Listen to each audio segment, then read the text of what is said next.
In the third quarter of last year, the Turkish economy contracted by 1.8%. The Turkish government put into practice certain mechanisms to boost growth in order to prevent further shrinking in the economy. The government cut special consumption taxes, extended value-added tax cuts on property acquisitions, and introduced debt relief. It has raised the volume of its credit guarantee fund to a total of 250 billion liras to compensate for non-performing loans obtained by small and medium enterprises. The government is also currently working on a plan to allow commercial lenders to securitize and sell their outstanding loans to investors. These tools have been criticized for not being sustainable and long-term solutions to the Turkish economy's structural problems. These provisions helped the economy to grow by 3.5% in the fourth quarter, putting the overall growth rate for 2016 at 2.9%. Now, let's have a look at other macroeconomic indicators of the Turkish economy. The Turkish Statistical Institute announced the unemployment rate in December as 12.7%. In order to restrain the rising unemployment rate, which has been on the rise since 2012, the government encouraged companies to hire by using the unemployment fund. Currently, the inflation rate is at 11.87%, reaching its highest level in 9 years.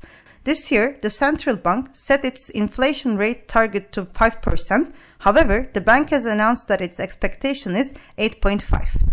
Last year, the current account deficit was $32.6 billion, amounting to 3.8% of the annual GDP, and the budget deficit was $29.3 billion, amounting to 1.1% of the GDP.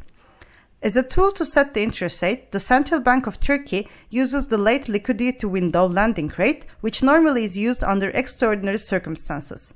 The bank does not touch the overnight lending and borrowing rates as a result of the political pressure exercised by the government. Now, the weighted average cost of the funding is 11.5%, causing the market interest rates to increase as well. In the last 3 years, the Turkish lira has witnessed a sharp fall against the US dollar, reaching to a $3.94 low on January.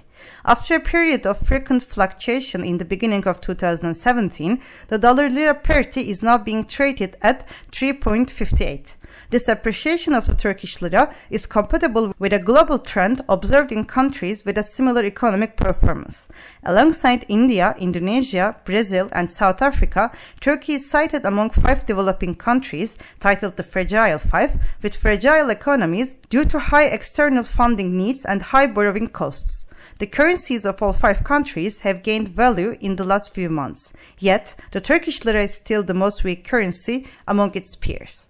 This month, the European Central Bank and the Fed will announce their monetary policies for the second half of the year. Shortly after these 2 important meetings, the Central Bank of Turkey will announce its interest rate decision.